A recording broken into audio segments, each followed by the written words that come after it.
Ma mission tourne principalement sur deux actions, on va dire, qui sont d'une part de faire connaître l'entreprise auprès de nos clients, de nos prospects, et puis également de générer des contacts commerciaux qui vont derrière être traités par notre équipe commerciale. Donc c'est un poste qui est un petit peu différent de certains postes marketing qui vont aussi être orientés autour de l'offre. Moi je touche moins à l'offre, mais plutôt à la génération de leads commerciaux. Les parcours sont multiples, on peut arriver à ce métier-là de responsable marketing par beaucoup de parcours différents. Moi, c'était par le biais d'une école de commerce. Et puis mes précédentes expériences professionnelles, c'est d'abord un poste sur la gestion de projets innovants sur la partie digitale chez un grand groupe d'assurance, une mutuelle assez connue en France. Et puis derrière, j'ai eu aussi un poste de responsable marketing dans une structure qui était plutôt là orientée sur du e-commerce.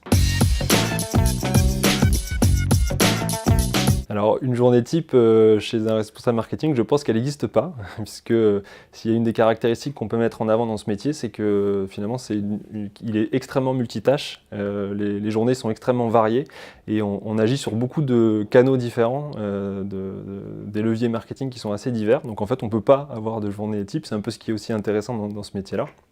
Donc ça va être à la fois des journées plutôt au bureau, à agir sur des choses plutôt digitales. Donc il y a l'administration du site web, il y a des choses comme des AdWords, du SEO, des choses comme ça, du référencement. Et puis il y a également des choses qui sont plutôt externes, on va dire, donc l'organisation de salons, d'événements, la présentation de notre offre à des partenaires. Voilà, il y a des choses qui sont assez variées.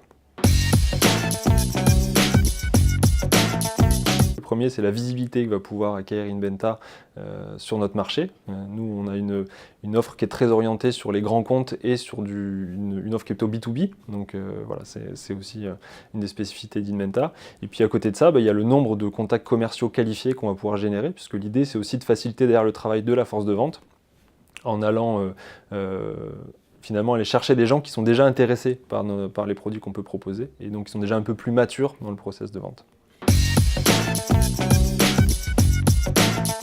On est sur un marché où il n'y a pas pléthore d'offres.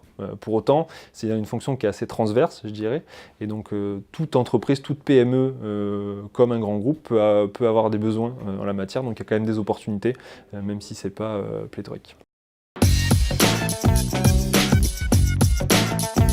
Finalement, il faut être capable de faire beaucoup de choses quand on est sur un poste de responsable marketing comme le mien.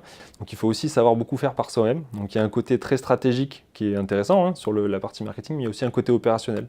Et donc il ne faut pas négliger ses compétences, des compétences en infographie, en référencement, en création de contenu, rédaction, etc. Bien appréhender ce côté couteau suisse qu'a aujourd'hui le responsable marketing dans une société comme Inbenta. Ça implique aussi de savoir faire avancer beaucoup de sujets en même temps.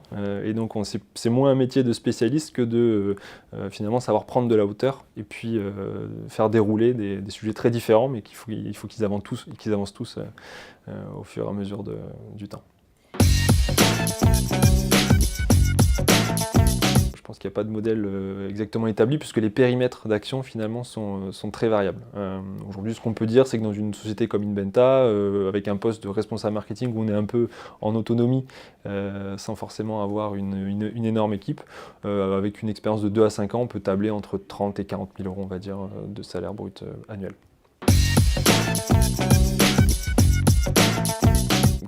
Très fin connaisseur de son marché, puisque finalement toutes les actions qu'on va mettre en place doivent aussi être impactées, influencées par le marché et ce qui nous entoure. Donc il y a ce côté à l'écoute qui est important.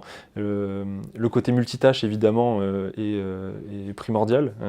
Il ne s'agit pas d'être spécialiste d'un secteur en particulier ou d'une tâche en particulier, il faut savoir faire avancer toutes les tâches en même temps. Et puis dernièrement, je dirais que c'est aussi être communicant, puisque là encore, il faut communiquer à la fois en interne, puisque c'est aussi beaucoup de dialogue avec les équipes projets, les équipes produits, et puis aussi en externe avec des interlocuteurs qui sont des partenaires, mais aussi des clients ou des journalistes par exemple.